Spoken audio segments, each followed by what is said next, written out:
وقال النبي صلى الله عليه وسلم آية المنافق ثلاثة إذا حدث كذب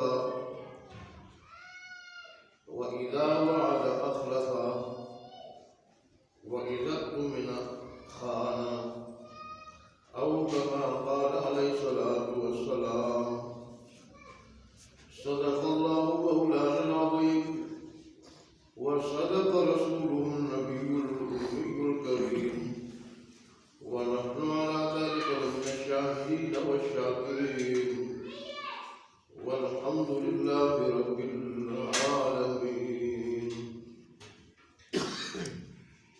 میرے قابل احترام بزرگوں اور عزیز بھائیوں، میں نے حضرات کے سامنے قرآن مجید فرقان حمید کی ایک آیت مبارکہ تلاوت کرنے کی سعادت حاصل کی اور رسول اللہ صلی اللہ علیہ وسلم کہہ کے شاہد گرامی پیش کرنے کی. رب تعالیٰ سے دعا فرمائے کہ رب تعالیٰ مجھے اب سے لے کے مرتے دم تک ہمیشہ ہمیشہ کے لیے حق سچ اور سے بھی صحیح بات کہنے کی اور پھر ہم سب کو اس پر 100% مکمل عمل کرنے کی توفیق عطا فرمائے. آمین. آیت جو میں نے پڑھی اس میں اللہ تبارک و تعالیٰ نے حکم دیا ہے کہ جب تم امانتیں دو تو ایسے لوگوں کو جو امانتوں کے اہل امانتوں کی اہلیت رکھنے والے لوگوں کو امانتیں دو. ایک بات یہ. دوسری بات یہ وَإِذَا حَكَمْتُمْ بَيْنَ النَّاسِ أَن تَحْكُمُوا بِالْعَدْلِ کہ جب لوگوں کے درمیان فیصلہ کرو تو عدل سے کرو، عدل و انصاف سے کرو. اور آگے اللہ تبارک و تعالیٰ نے ارشاد فرمایا إِنَّ اللَّهَ نِعِمَّ مَا يَعِظُكُم بِهِ. اللہ تبارک و تعالیٰ جن چیزوں کی تمہیں نصیحت کرتا ہے وہ تمہارے حق میں بڑی بہتر ہوتی ہے، تمہارے حق میں بڑی اچھی ہوتی ہیں، دنیا کے اعتبار سے اور آخرت کے اعتبار سے. اور ظاہر میں کوئی شک نہیں ہے. اور رسول اللہ صلی اللہ علیہ وسلم کے ارشاد کا مطلب کہ منافق کی 3 علامتیں ہیں. جب وہ بات کرتا ہے تو جھوٹ بولتا ہے، جب اس کے پاس امانت رکھی جائے رکھائی جائے اس میں خیانت کرتا ہے، اور جب وعدہ کرتا ہے تو اس کی خلاف ورزی کرتا ہے. بعض روایات میں آتا ہے کہ جب وہ جھگڑا کرتا ہے تو گالیاں دینے پہ آ جاتا ہے. گالیاں، ایمان والا گالیاں نہیں دیتا اور وہ گالیاں دینے پہ آ جاتا. یہ 3-4 تو مشہور ہے. اس کے علاوہ اور بھی منافقوں کی علامتیں ہیں. حدیث میں تو موٹی موٹی علامتیں بتائی گئی ہیں. تو اب اللہ نے ہمیں حکم دیا کس چیز کے لیے عمل کرنے کے لیے. رسول اللہ صلی اللہ علیہ وسلم نے اگر ہمیں بتایا تو عمل کرنے کے لیے. آج ہماری مجالس میں قرآن مجید کی آیات تو پڑھی جاتی ہیں اور بس اوقات خاص کر سرکاری تقاریب میں انہی مجالس سے متعلق آیات پڑھی جاتی ہیں، لیکن عمل اس پہ 0 بھی نہیں ہوتا، 0 بھی نہیں ہوتا عمل. رسول اللہ صلی اللہ علیہ وسلم کے ارشادات اسی سے متعلق لکھے جاتے ہیں، پڑھے جاتے ہیں، لیکن عمل اس میں 0 بھی نہیں ہوتا. اب پولیس والے کے پاس جائے وہاں الراشی والمرتشی کلاہما فی النار یہ حدیث لکھی ہوتی ہے. رشوت دینے والا لینے والا دونوں جان وہ ٹریننگ دیتے ہیں وہاں بھی یہ حدیثیں سنائی جاتی ہیں، لکھی جاتی ہیں. جہاں سرکاری تقریب ہو وہاں بھی ان اللہ یأمرکم ان تؤدوا الامانات الی اہلہا، یہ آیت پڑھی جاتی ہے کہ امانتیں ان کے اہل کو دو. یہ عہدے جو ہے عہدے ہی کی امانت ہے. وزارتیں یا الیکشن کے ذریعے ہم جن امیدواروں کا انتخاب کرتے ہیں یہ ووٹ دینا، ایسے ہی کوئی بھی عہدہ و منصب ہو وہ بھی، اور اگر کوئی مخصوص چیز پیسہ ہو یا کوئی اور وہ رکھانی ہو تو اہل کے پاس. اب سرکاری مجالس میں جب کوئی تقریب ہوتی ہے عہدے تقسیم کرنے کی، مناصب دینے کی تقریب ہوتی ہے، قاری صاحب پہلے تلاوت کرتے اور تلاوت میں یہی آیات کو پڑھتے اور پھر اس کا ترجمہ بھی کرتے ہیں اور پھر عمل اس کے خلاف کیا جاتا. اقربا پروری،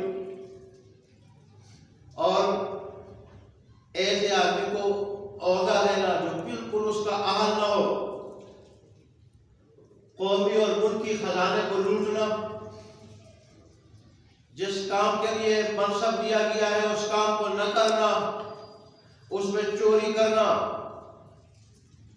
اور عدل و انصاف کے بجائے لوگوں پہ ظلم و ستم کرنا، غریبوں کی مدد کرنے کے بجائے ان پہ ظلم کرنا، ان کا حق دینے کے بجائے ان کا حق دبانا. یہ فرق ہے ہم میں اور صحابہ میں، ہم میں تابعین میں، ہم میں اور تبع تابعین میں. ان کو جو اللہ نے نوازا تھا اور اللہ تبارک و تعالیٰ کی دعا رد نہیں کرتا تھا، ان کا جو دشمن ہوتا تھا اللہ تبارک و تعالیٰ ان کے سامنے اسے زیر کرتا تھا. جو مراد اللہ سے مانگتے اللہ دے دیتے تھے. اس کی وجہ یہی تھی ان کے سامنے بھی قرآن تھا اور اسے پڑھتے تھے اخلاص سے اور عمل کرتے تھے اخلاص سے. ہمارے سامنے بھی قرآن ہے اور ہم اسے پڑھتے بھی اخلاص سے نہیں، پہلے تو پڑھتے نہیں، اور اگر پڑھے تو وہ بھی اخلاص سے نہیں، اور پھر اس پہ عمل نہیں کرتے. تو وجہ اس کی یہی ہے، نتیجہ اس کا ظاہر ہے. ہم دعا کرتے قبول نہیں ہوتی، ہم زبان سے قرآن آیات پڑھتے ہیں ان آیات کا اثر نہیں ہوتا، اور دشمن کے مقابلے میں ہماری مدد نہیں کی جاتی. ہم دن رات پریشانی میں گزارتے، بے چینی میں اور بے سکونی میں. اس کی وجہ یہ ہے کہ اللہ تبارک و تعالی اور اس کے حبیب صلی اللہ علیہ وسلم کے ایک ایک ارشاد کو ہم اس کان سے سن کے اسے نکال لیتے ہیں. جیسے ہمارے لیے نہ ہو، یہ کسی اور کے لیے ہو، تو پھر اللہ تبارک و تعالی ہمارے ساتھ معاملہ بھی وہی کرتا. جیسے بارش کا موسم ہے، بارش نہیں ہو رہی، بارش کا موسم ہے، بارش نہیں ہو رہی، اور خوش سردی اتنی بڑھ چکی ہے کہ پھر رات کو آدمی کانپنے لگتا ہے، اور اس میں گیس نہیں ہے، غائب ہے، گیس نہیں. لوگ اور کہ گرم پانی سے وضو کرے یا غسل کرے، کھانا بنانے کے لیے گیس نہیں. اور بل آپ نوٹ کر لیں، سردی میں گیس نہیں ہوگی اور بل ٹرپل آئیں گے، بلکہ اس سے بھی زیادہ آئیں گے. یہ سب کچھ ہو رہا ہے، یہ اللہ کی نعمتیں، اللہ تبارک و تعالیٰ کی نعمتیں ہیں، اور نعمتیں اللہ ہم سے چھین رہا ہے اس وجہ سے کہ ہم تو اللہ اس کے ارشادات پڑھ رہے ہیں، سن رہے ہیں، لیکن اس پہ عمل نہیں کر رہے. ہم ایسے بنے ہوئے کو یہ ارشادات ہمارے رہ نہیں، یہ کسی اور قوم کے لیے ہے. اور اللہ تبارک و تعالیٰ نے تو فرمایا تھا کہ تم اگر میرے ارشادات پہ عمل نہیں کرو گے تو مجھے اس کی کوئی پرواہ نہیں، میں تمہارے اوپر ذلت مسلط کر دوں گا، رسوائی مسلط کر دوں گا. ذلیل و پریشان ہوگے ہر جگہ. اگر ذلیل ہوگے تو مسلمان ہی ہوں گے، خوار ہوں گے مسلمان ہوں گے، اور اس وقت تک ذلیل رہو گے، اس وقت تک خوار رہو گے کہ جب تک میرے دین کی طرف واپس نہ آ جاؤ. تو اس لیے آیات وہی پڑھی جاتی ہے، احادیث وہی جو ہے سنائی جاتی ہے، اور ہم سب کا یہ حال ہے، سب کا، کہ عمل نہیں کرتے. اخلاص اگر آج ہم میں پیدا ہو جائے اخلاص، تو اس قرآن مجید کا بڑا اثر ہے۔ قرآن مجید ہے، اس زبان کی اتنی تاثیر ہو جاتی ہے، اس زبان کی اتنی تاثیر ہو جاتی ہے کہ میں نے آپ کو ایک واقعہ کئی مرتبہ بیان کیا ہے۔ شاہ اسماعیل شہید رحمۃ اللہ علیہ، اس کے پاس ایک عورت آئی، کئی مرتبہ واقعہ میں نے سنایا ہے کہ میرے بیٹے کی چرس کی دکان ہے، اس کی چرس نہیں بکتی، کوئی تعویذ دے دو کہ میں وہاں لگا دوں اور چرس بکنا شروع ہو جائے۔ تو انہوں نے کہا چرس تو حرام ہے، ناجائز ہے، اس کی میں تعویذ کیسے دے سکتا ہوں؟ بڑھیا جس نے کہا میں اس وقت تک اٹھوں گی نہیں جب تک مجھے تعویذ نہیں دو گے۔ تو جب انہوں نے دیکھا کہ یہ بڑھیا تو چمٹ گئی، اور ظاہر ہے میں تعویذ تو نہیں دے سکتا، کوئی اس غلط کام کے لیے آیا تو نہیں لکھ سکتا۔ تو انہوں نے کیا لکھ دیا؟ عام باتیں لکھ دی، عام باتیں کہ فلانی جگہ کے چرسیوں اگر تو چرس مت پیو، گناہ مت پیو، لیکن اگر تم نے یہ گناہ کرنا ہے تو پھر جس چرسی سے تم چرس لیتے ہو، ساتھ والے بڑھیا کا جو بیٹھا ہے اسے بھی چرس لے لیا تھا، یہ لکھ دیا بس۔ اور جا کے بڑھیا نے لگا دیا، چرسوں کی لین لگ گئی، چرسوں کی لین لگ گئی۔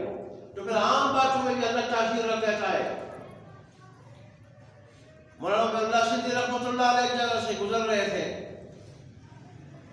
دین کی تبلیغ کے لیے، جنگل سے گزر رہے تھے، سامنے 3 شیر آئے اور اگر تم بھی مجھے انگریز کے جٹ لگتے ہو، میرے سامنے میرے راستے سے کہاں ہو جاؤ، بھائی یہ کہنا تو شیر ہٹ گئے۔ صحابہ کرام نے جگہ شیر آباد کرنا تھا، وہاں جنگل تھا، جنگل سے باہر کھڑے ہو گئے، ندا دی، اعلان کیا کہ اس فلانے جنگل کے جانوروں، خواہ درند ہو جو بھی ہو، اس جنگل سے نکل جاؤ، ہم نے یہ جنگل آباد کرنا ہے یا ہم نے شیر آباد کرنا ہے، بس یہ اعلان کرنا تھا۔ تو کیا چیتے، کیا شیر، کیا ہاتھی، سارے کے سارے جانور وہاں سے نکلنا شروع ہو گئے۔ حضرت عمر فاروق رضی اللہ عنہ نے چٹ ڈالی تھی دریائے نیل میں۔ پہلے زمانے جاہلیت کا دستور تھا کہ جب اس کا پانی نیچے ہو جاتا تھا، ایک خوبصورت لڑکی کو، جوان لڑکی کو بناؤ سنگار کر کے اس میں ڈال دیتے تھے، قتل کر دیتے تھے، قتل ناحق کا ارتکاب کرتے تھے۔ ان کا نظریہ یہ تھا، اللہ اس نظریے کے مطابق چلتا تھا، جیسے بخاری کی حدیث ہے، انا عند ظن عبدی بی، میں اپنے بندوں سے ان کے گمان کے مطابق چلتا ہوں، جیسے اس کو گمان ہو جیسے میں چلتا ہوں۔ وہ الگ بات ہے کہ وہ گمان، وہ عقیدہ، وہ نظریہ غلط ہوگا، پھر میں پکڑوں گا، قرآن و حدیث کے خلاف ہوگا، میرے حکم کے خلاف ہوگا، پکڑوں گا، اور اگر وہ صحیح ہوگا اس پہ اجر عطا کروں گا۔ وہ اس عقیدے سے کہ پانی پڑا جاتا ہے، اس میں ڈال دیتے تھے، پانی پڑا جاتا تھا۔ جب حضرت فاروق ان کے دور خلافت میں پانی نیچے گیا، نے ایک چٹھی تھی، نے کہا کہ نیل تو بھی اللہ کی مخلوق ہے اور اللہ کے حکم کا پابند ہے، اور ہم بھی اللہ کے حکم کے پابند ہیں، اللہ کی مخلوق ہیں۔ میں اللہ تبارک و تعالیٰ کے بندوں کا خادم، تجھے اللہ تبارک و تعالیٰ کا واسطہ دے کے کہتا ہوں کہ اوپر آ جا۔ بس یہ چٹ انہوں نے لکھی، ڈالنی تھی کہ پانی اوپر آ گیا، پانی اوپر آ گیا۔ زمین پہ کھڑے تھے، زلزلہ شروع ہوا، آپ نے ٹھوکر ماری کہ کیا تیرے اوپر میں نے عدل قائم نہیں کیا؟ تو کانپ رہی ہے، یہ تو گناہوں سے تو کانپتی ہے، تیرے اوپر عدل قائم ہوا یا نہیں، جو ساری نیکیوں کی بنیاد ہے؟ زلزلہ تھم گیا۔